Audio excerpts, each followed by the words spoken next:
Ari, I am so thrilled to have you on. Thank you so much for making time and for coming on the show. Hey, thanks, Dan. Great to be here.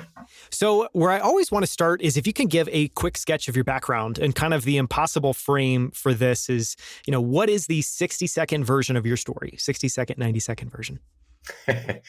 I can try. My name is Ari Tulla. I'm from Finland, originally been living in the Bay Area for about 15 years. I was an aspiring athlete my youth. I spent half my time playing hockey, other half I played with computers and games and stuff like that.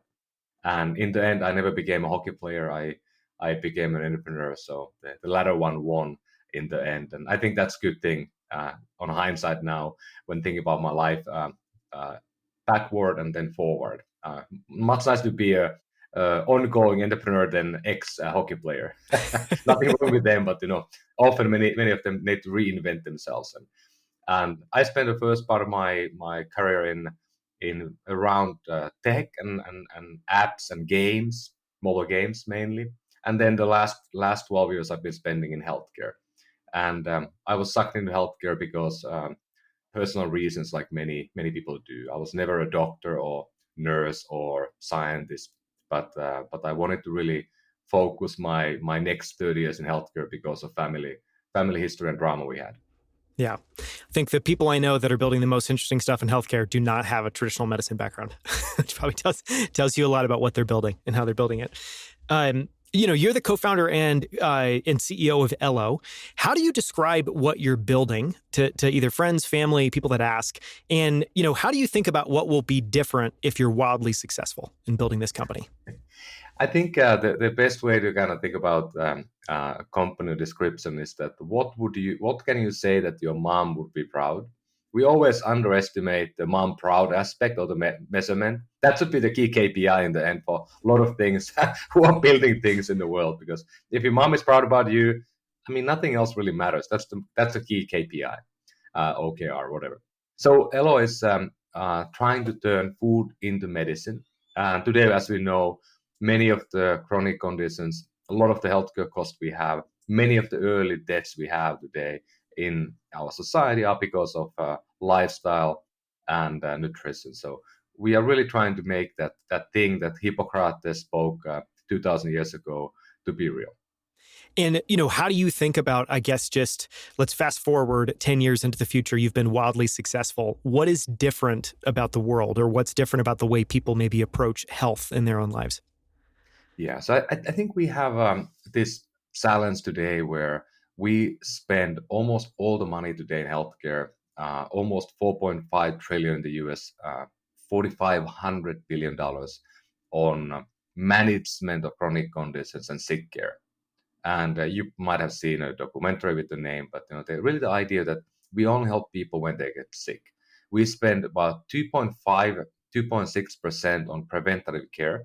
And that preventative care is not really spent on helping people, live better lifestyle. It is spent on mammographies and colonoscopies and vaccinations. So those are really hugely important factors. But we spend almost no money today on educating people. So if Elo becomes real, I think we will have and not just Elo, we call this smart nutrition as a broad term. If this smart nutrition concept becomes real, and food as medicine becomes real, as it's already happening slowly, we will spend maybe 20% of the healthcare spend in good nutrition by subsidizing people who are sick.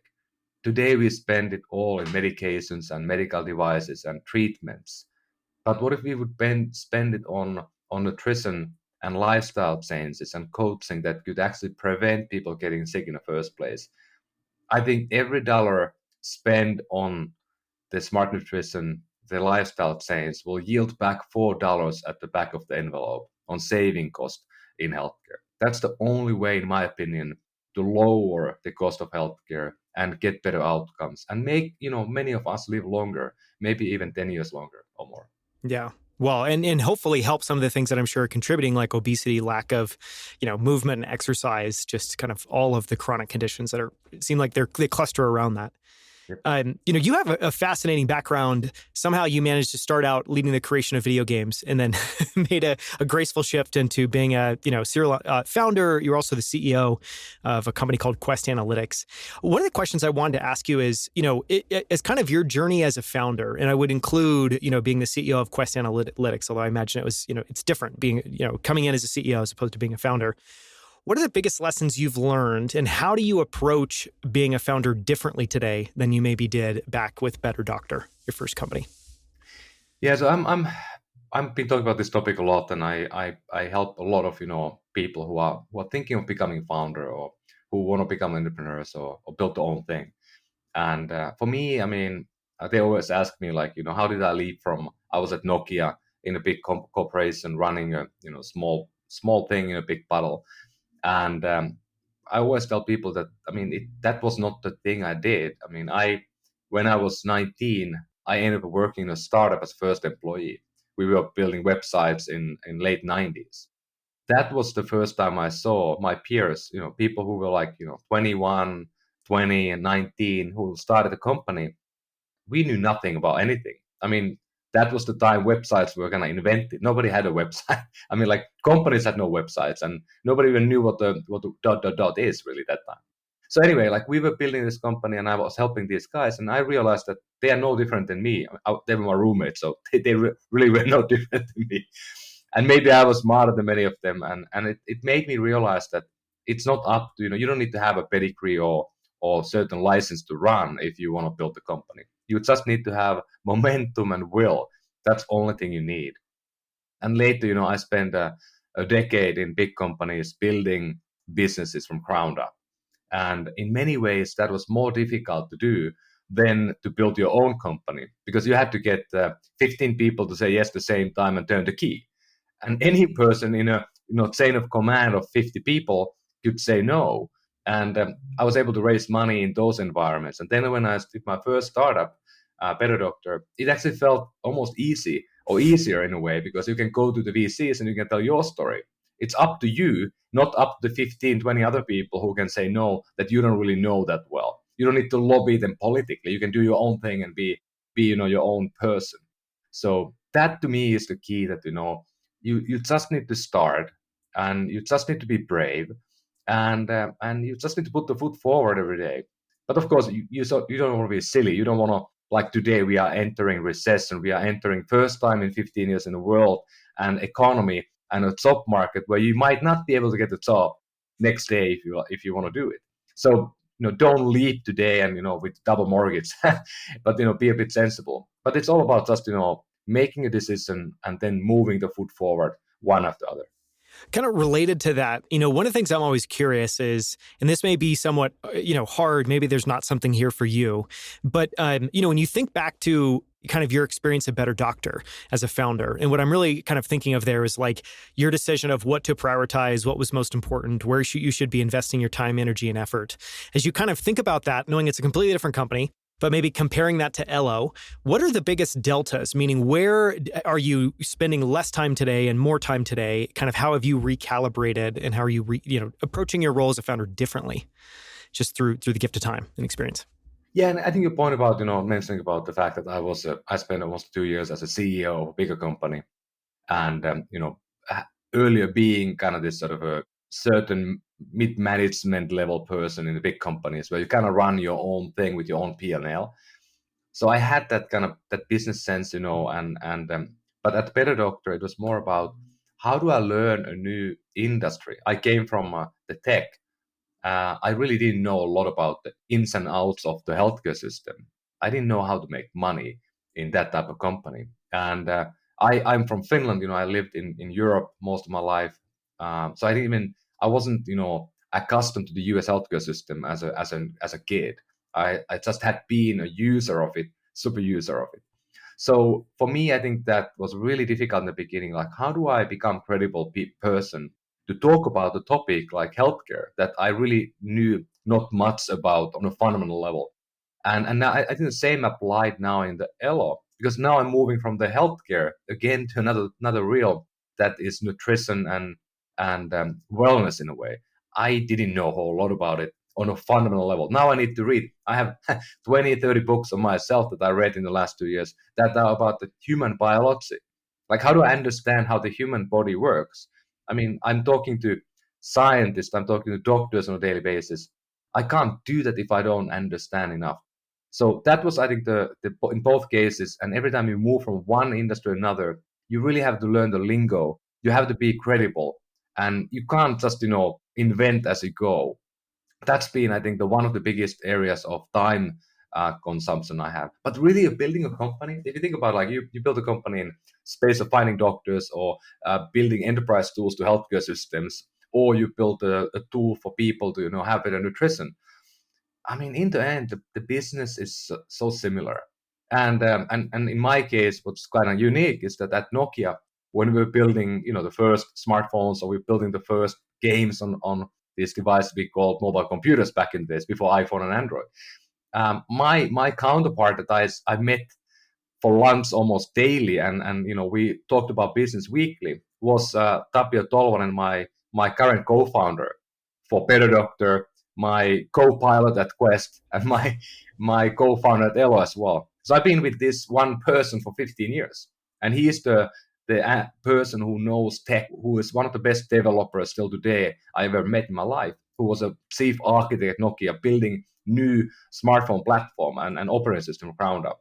Pretty unique thing. Not many people have done that. There are a few people. So that person kind of has been my rock in a way, that we talk daily about how to run companies. And then in the end, we've been having the same people follow us now in a fourth company. There are some people who have now helped us for almost 20 years. So you kind of have these people that, they kind of grow with you, and you trust them, and they know business, they understand how to build things. But then, in what domain you build, it's really not that different in the end. And building a company, you need money, you need direction and a vision, and you need good people. That's, I think, all you need to have. The rest is really day to day and planning. Yeah, I love how clean that perspective is. You brought up all of the research you've done over the last, it sounds like 2 years of kind of reading 20 to 30 books. One of the questions I always like to ask founders about is if they have favorite books. And so I guess the questions that I would ask you is, thinking back on those 20 to 30 books, is there maybe one or two that you just felt were incredible that you would recommend to people that also want to, know more about the body, or how kind of the body and health and nutrition works? And related to that, is there anything that you found helpful as a founder, or any other books that you would share with people listening? Well, I think, I think the first thing that is important, and this is not, of course, news to anyone here, I think, but you're looking at this world we go today, where we are glued to the smartphone day by day. I think the data now says that, half the people in the US are getting their news from TikTok. I mean, I'm laughing a bit because that's pretty crazy and wild in a way, and uh, and I brought it up myself in a way that I was on a book all day, every day, and I couldn't be happier than I'm today when I look at my son, who's 8. He woke up this morning, 6 in the morning. I woke up, a bit after. I waltzed into the living room silently, and he is reading a book there, clothes on already, and I'm like high-fiving him. That's awesome, because he clearly found the love of reading early on, and I had the same thing myself, and not everybody has that.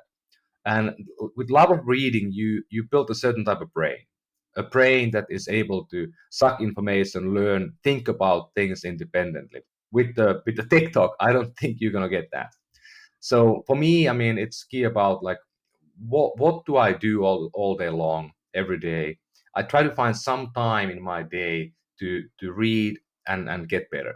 If you don't spend the time to get better every day, you will kind of stagnate, and you can't leave and upgrade yourself. So there are a ton of books, of course, about business and nutrition that I've been giving out to a lot of people. But there are some old books in business, like Good to Great, by Collins. Really, really great book. That there are certain manuals of startups, like the Lean Startup. Still is relevant today, I think, Eric Ries. And there are really, really good books for the need. Like, think about sometimes that you want to do something in a business. Get the book that helps you. I can't remember the name of the person who wrote the book, but there's a book about how to sell a company. I mean, I've been involved now selling a few companies, and you take the book every time, and you're like, this is awesome. There's another book about how to structure a term sheet. I just closed the financing round, and I took the book again. I read 5 times, 6 times, and every time you're like, it's awesome. Like you spend 3 hours, you are like back on track. Like, what is this buttoned up term you need to design and define with lawyers? Helps tremendously. And then I think on the nutrition side, there is so many different theses, so many different diets that I don't know if there's like a one thing, but the only person that I recommend to everybody to start with is Eric Pollan. Michael Pollan, and his books that are about how to eat, how not to eat, like Carnivore's Dilemma. I think is a really good one. He is very, very, very good at telling you a simple story about a very complicated topic that people go to war because of food. I mean, it's a really tough topic to learn about. Yeah, especially today. I feel like everyone has their own, perspective. And, I think that's one of the, in many ways, that's one of the incredible things about today is it's somewhat of a choose your own adventure, and everyone can kind of follow what feels good to them, what makes them feel great. Okay, I'll definitely link to Good to Great, Mark Pollan, and a handful of those books. And I'll try to follow up with you afterwards and see if I can get a name to that How to Sell a Company book, because it sounds interesting. And I bet a lot of people would be interested in it. I want to kind of switch tracks and ask a different question, which is founders have very limited amount of time, almost an infinite number of ways that they can spend it in a given day or kind of invest it in a given day. Do you have an approach to productivity and performance? And really, I think what I'm asking for there is, how do you think about how to allocate your time and prioritize your work? I have done a lot of different optimize hacks and all these things that you read about in blogs, and I tried many of them, and very few stuck in the end. So what I think is that you have to find a balance, because building a company or doing anything meaningful in life, like learning a new language or learning a new sport or excelling on anything, it will take 10,000 to 100,000 hours. So if you don't like it every day, if you make it too tough for yourself, you're not going to end up doing it for that long. So there has to be the balance first. And balance in my life means that, I always prioritize sleep. I prioritize, physical activity. That happens to be my drug. I mean, not everybody has that, but that's my drug for my life. And then I always focus on one thing that comes every day. Like my screensaver here says, what's the most important thing right now? And trying to live in a moment that, like as a CEO now of a company, we have 30 people only today. So what can I do right now to unblock my team to do the best work they can do? Not worry about myself. I mean, I can do my work at, some other hour, but what I do right now to unblock the others and make them happy and productive and moving forward. That's the most important thing for me on a daily basis. And then another thing that I did a few years ago that I think is a really good idea, and I think many people would greatly benefit if they would do something similar. So I picked the Wednesday as a day that I don't have any meetings. Wednesday is blocked completely off from my calendar, for the company calendar. Nobody can book Wednesday. That's been the case for many years already, and people know it now. I rarely even get notes to try to meet somebody. Nobody is calling me on Wednesday. I spent the morning on Wednesday. When my kids were a bit younger, they were not in school, I spent it with the kids. So with my son first, and with my daughter, I went hiking or doing something with my kids for 4 5 hours. And then the afternoon I was reading and working and writing. And now as the kids are in school, I realized that time is mainly mine.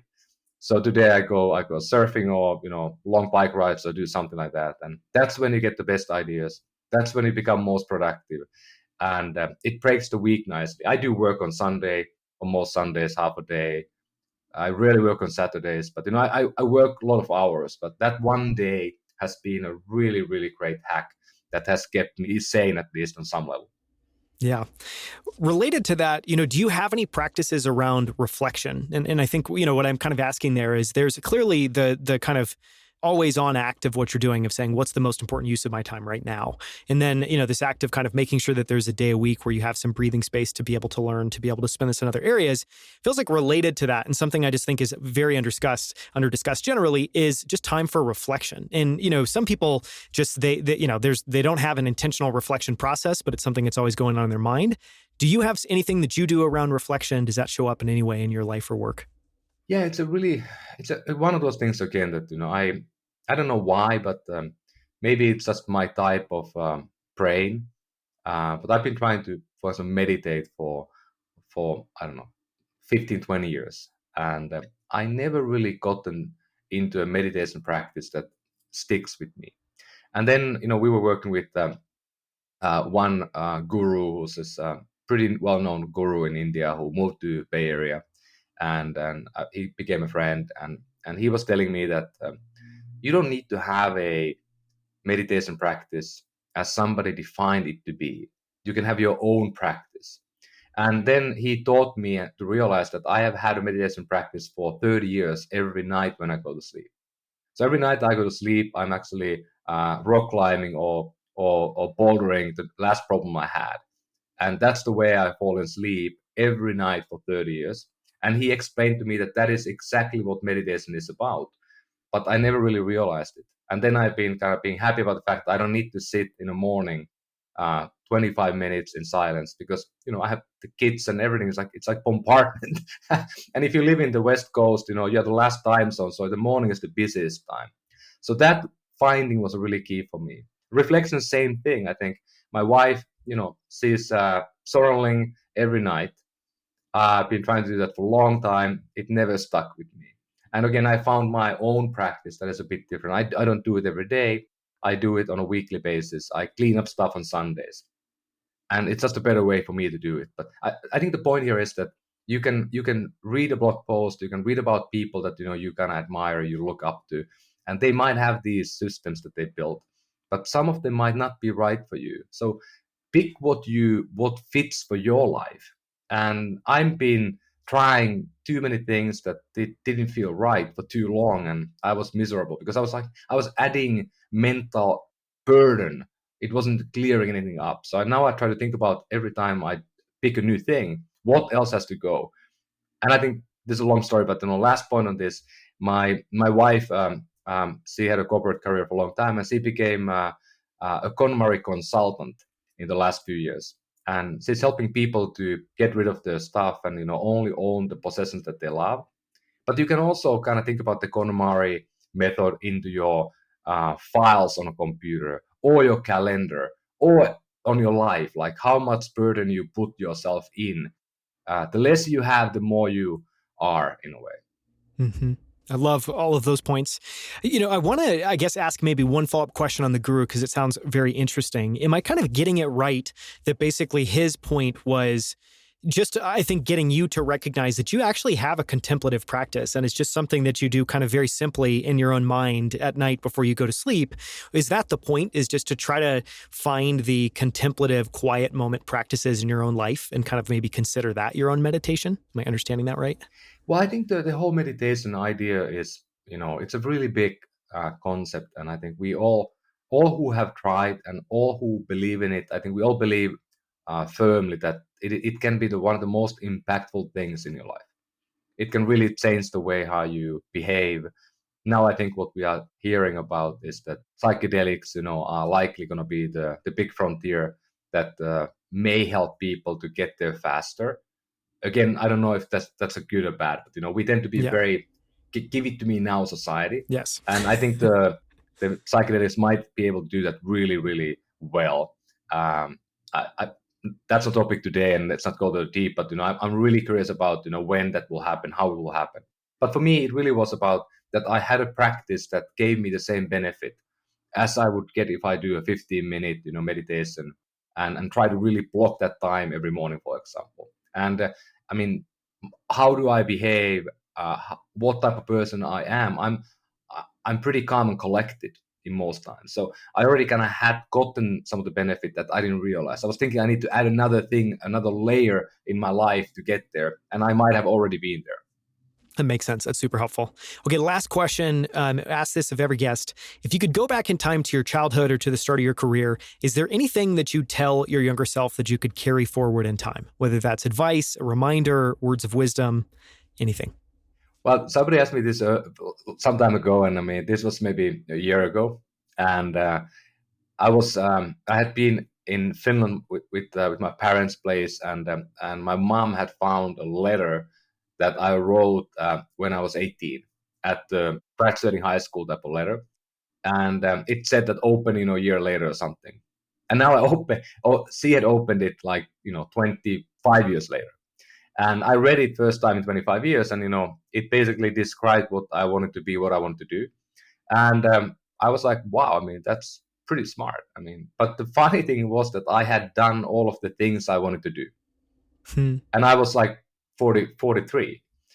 And I was like, wow, that's pretty cool. And that made me feel pretty awesome that, I wanted to, see the world. I wanted to build something unique that is mine.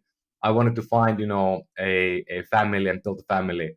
I wanted to live in different places that I had done all those things. And it hit me in a way that, I was pretty smart already as a kid in a way what I wanted. But now it's up for me to really think about what is the next mountain? Where do I want to go next? Like, what more can I do?